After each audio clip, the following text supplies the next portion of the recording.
Welcome into Sports Memo's betting podcast for UFC 246 right here in Las Vegas, Nevada. T-Mobile Arena. Of course, Conor McGregor versus Cowboy Cerrone. We got Matthew Holt, CEO of US Integrity, former COO of Cantor Gaming, former UFC oddsmaker himself.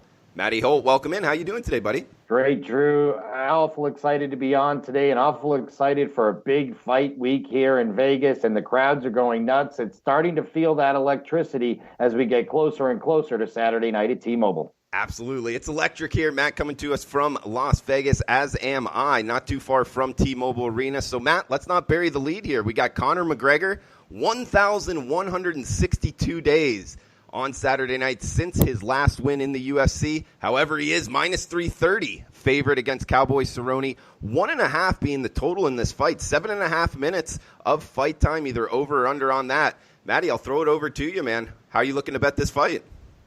You know, this is a fight that the UFC's looked to put together for a long time because stylistically it very much favors Conor McGregor, and Cowboy Cerrone has a huge following. In fact, the problem here with Conor McGregor is it's that, rust versus rest situation where he's only fought once in the last 3 years and he hasn't won a fight since October 2016. Donald Cowboy Cerrone has fought 11 times since the last time Conor McGregor won a fight, including 4 times in 2019. The problem now is at 36 years old and a slow starter with some chin issues, how much is left in the tank for Cowboy Cerrone, and is he tailor-made for Conor McGregor? And I think this is a tale of sort of a correlated parlay here. If you like Conor McGregor, one of the fastest starters in UFC history, then you should probably also have some money, maybe in a parlay or maybe separately, on the under 1.5 rounds minus 123. Because Conor tends to come out, score early knockdowns, utilize that power early, and Cowboy Cerrone tends to be very hittable early. On the flip side, once Cowboy Cerrone gets going, his punches get faster, he hits with power, he's going to have height and reach advantages in the fight. Thus, if you like Cowboy Cerrone in the fight to potentially pull the upset, you may want to parlay it with over 1.5 rounds, because a slow starter who's probably going to take a little time to get going is probably, if Donald Cowboy Cerrone wins, it's probably going to be by third round stoppage over Conor McGregor. Conor also has a history of fading in fights. So to me, regardless of what side you like, if you like Conor, I think you have to like the under. If you like Cowboy, you probably also need to like the over. And with odds at minus 330 on the favorite, under 1.5 rounds may be a preferable way to bet Conor McGregor. And Matty, a follow-up to that, would you recommend for guys out there looking to be betting on Conor McGregor to maybe find different ways? Yes, the correlated parlay, that could be a way to kind of shave down, I guess, on that minus 330 price tag. But what about like Conor McGregor by knockout, no matter when it happens? Would you recommend something like that? Absolutely, but you're not going to get a big discount on price there. Cowboy Cerrone has made it known publicly he intends on standing and banging with Conor McGregor. That's why the UFC put Cowboy in spot so he could stand and bang with Conor rather than wrestle him like Khabib Nurmagomedov did. So my gut feeling here is, yes, Conor's most likely to win by knockout. It's not very likely that this goes to decision necessarily, but there's very little value in Conor by submission. That's never going to happen, and the odds makers know it. So the normal discount you would get in pricing on a fighter to win by KO isn't always going to be as good here. Gotcha, Matty. Okay, good stuff. And guys, we're going to be breaking down the full main event card here, starting 10 p.m. Eastern. This one on pay-per-view from T-Mobile Arena, UFC 246. We got Holm versus Pennington up next. But, Matty, just anything else here on the Conor McGregor-Donald Cerrone fight? Do you want to kind of go on record here with a pick that you're personally betting? I actually think that Donald Cowboy Cerrone may score a third-round knockout in this fight. Everybody knows Conor's a fast starter. I heard that Cowboy actually plans on doing much more pad work than he does in the back than normal to make sure that he's ready, that he doesn't get off to that slow start. And I actually think Conor, how much of it is rust at this point? His striking did not look sharp in his last fight. I think if Cowboy survives the first round, McGregor can start to lose confidence, as we saw in the Nate Diaz fight, as we saw in the Nurmagomedov fight. and B, Cowboy Cerrone really starts to gear up in those second and third rounds, I think Conor looks good early, scores a knockdown in the first round. Cowboy survives, starts to turn the tide late in the second, hits him with a head kick in the third round, and the Irish train gets derailed, and the big underdog Cowboy Cerrone scores a knockout victory. All right, Matty Holt liking the underdog here, Cowboy Cerrone, maybe third round knockout. We got Holm versus Pennington, Raquel Pennington, as the, co-main event here. Looks like Holm, minus 129 favorite. Total of 2.5, heavy juice towards the over in this one. You looking to get involved here with Holm versus Pennington, Matt? So I did get involved early, and this is one of those situations, and it happens all the time in fighting, where it depends on when you bet a fight, right? This line opened at Holm minus 180, but at Pinnacle now it's all the way down to minus 130 range. Why? These two fought in 2015, and it was a split decision.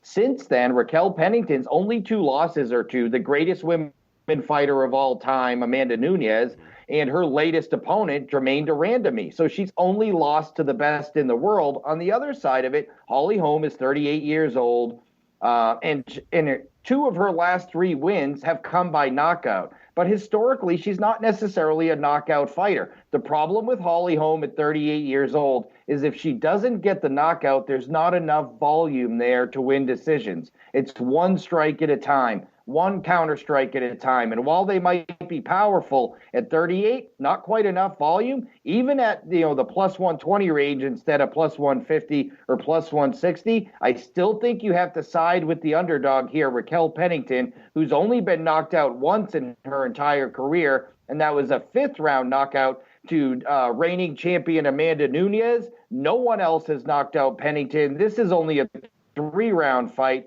I don't think there's going to be a knockout here, as indicative by the total over minus 600. I think Raquel Pennington wins a split decision as the underdog. All right, liking Pennington in the second match. We got a third match up here. Oleinik versus Maurice. Greene. Looks like Greene minus 125 favorite here, Maddie. Throw it over to you. You interested in Oleinik versus Greene?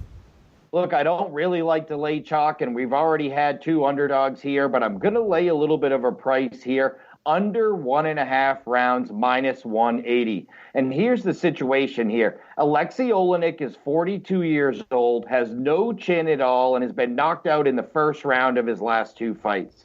Maurice Greene doesn't have the wrestling or submission game pedigree to hang with Aleksei Oleinik on the ground. So to me, one of two things is going to happen in this fight, and it's going to happen very early. Either Aleksei Oleinik is going to get Maurice Greene on the ground and submit him early because Maurice Greene can't defend those submissions, or Maurice Greene is going to connect with one of those powerful right hands. He stands 6'7", Maurice Greene, and is a huge puncher, and he's going to connect, and just like what we've seen lately, Aleksei Oleinik is going to go to sleep.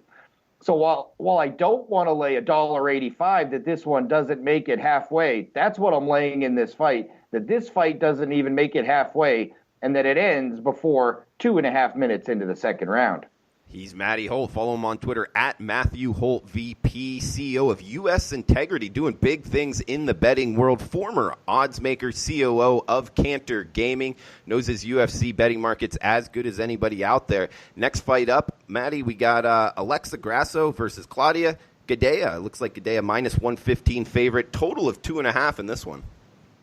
And I actually like Cláudia Gadelha here. I think that she's just a more well-rounded fighter. And this is a classic matchup of grappler versus striker. Alexa Grasso is a kickboxer. Cláudia Gadelha is a wrestler and Brazilian jiu-jitsu practitioner. But at the end of the day, Cláudia Gadelha's relentless pressure, I think, will allow her to get takedowns early. She may not get a stoppage here. She's probably not going to get a submission, but I think she'll be able to control Alexa Grasso on the ground. And what we've seen from Alexa Grasso thus far in her young career, and she's still very young at only 26 years old, is she looks great against inferior competition, but every time she steps up and Carla Esparza, Ana Suarez, Elise Herrig, she ends up on the wrong side of decisions against women who are able to take her down and control her. Cláudia Gadelha is just that type of grappler here. I think I'm going to lay the $1.15 with Cláudia Gadelha, the former flyweight title challenger, to get the job done against the much more popular Aleksei Grasso. All right, Maddie, we got one fight left here, guys. This is the Sports Memo Betting Podcast each and every day, Monday through Friday, doing a podcast, all things sports betting, NFL, college football, college basketball, MLB, NBA, all things in Vegas as well. So check us out at sportsmemo.com. Also, wherever you're downloading your podcast from, we're there under Sports Memo and on the YouTube channel. If you'd like to watch it simulcast, put a face with the voice that you're hearing, check it out, Sports Memo YouTube channel. We got last fight that we'll break down, then we'll open it up to kind of site-wide here. Anthony Pettis, Diego Ferreira, looks like, Matt, minus 240 favorite in this one. Total of 2.5, juice towards the over. Maddie, how you looking to bet this last fight on the main card? Yeah, and Anthony Pettis in a situation here where, he's kind of, Anthony Pettis here is in one of those situations where he's certainly probably on the downside. But I think there's an opportunity here for the fight. Can you hear me, Drew? Yeah, Maddie, we had a little bit of a breakup, but we can hear you pretty good, man. You go ahead breaking down this fight. So Anthony Showtime Pettis, now at 32 years old, seems to be a win one, lose one type of fighter, not getting the respect from the betting markets that he once did. But what's interesting is his last few fights have come at 170 pounds, where he was able to stop Wonderboy Thompson. He turned around and lost to Nate Diaz.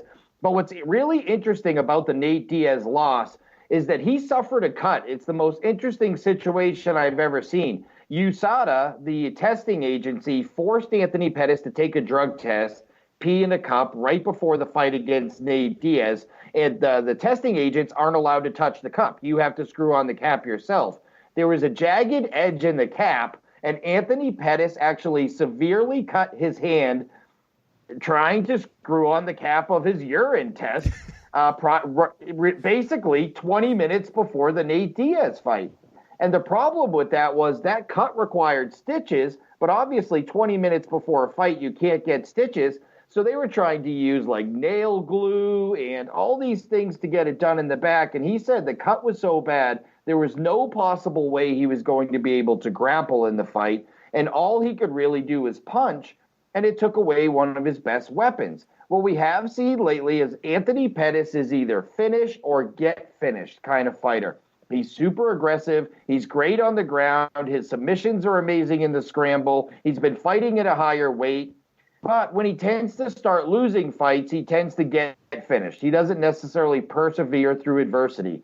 And the total on this fight is saying that it's expecting to go the distance, something that doesn't happen very often in Anthony Pettis fights. I'm actually going to lay under 2.5 rounds plus 155 Pettis Ferreira, thinking that Showtime either reverts back and gets a big finish here, or that Ferreira finishes Pettis. I love the breakdown, man. That's good knowledge there. And the big plus price on the under for that one. So great stuff breaking down all these fights, Matty. Follow him on Twitter at Matthew Holt VP. We'll kind of recap all the bets that Matt's placing on the card. He's, of course, the former COO at Cantor Gaming, the odds maker there for UFC. Follow him on Twitter at Matthew Holt VP. And, guys, we got a special coupon code here for sportsmemo.com. If you use the coupon code UFC at checkout for anything site-wide at sportsmemo.com, it will take $20 off. That's UFC at checkout, sportsmemo.com. Matty, throw it back over to you, man. Do you mind just recapping the bets on the main card for UFC 246 right here in Las Vegas, Nevada?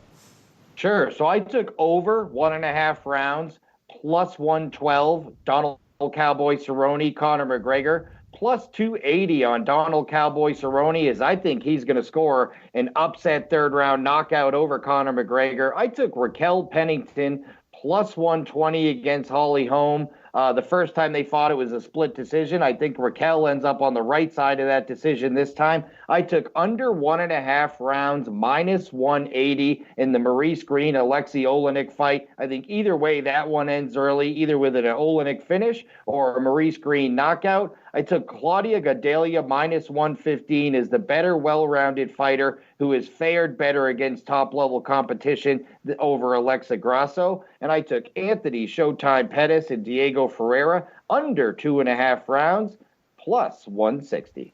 Oh man, great pod, Matty. UFC 246. We're all ready to go, man. This is going to be a fun Saturday night, man. I hope you enjoy it. And Matty, throw it over to you in terms of having the platform here, man. Anything you want to throw out to the watchers before we shut this down?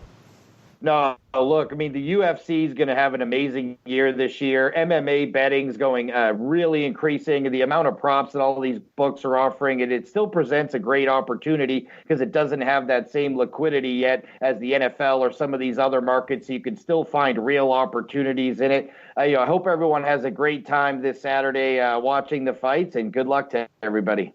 All right, guys. Give him a follow on Twitter at Matthew Holt VP. And guys, remember to come back and check out the podcast. Tomorrow we will be breaking down the NFC and AFC championship games with Minty Bets. So come back and join us, sportsmemo.com. Matt, my buddy, hopefully see you on Saturday night. Thank you for the time, man. Best of luck with your bets. I'll be tailing on most of these. So enjoy the fights, Matty. Thanks for having me on, Drew. Best of luck, my friend. Take care. All right, best of luck to you. And best of luck out there, guys. Best of luck with your bets. Have a fun, safe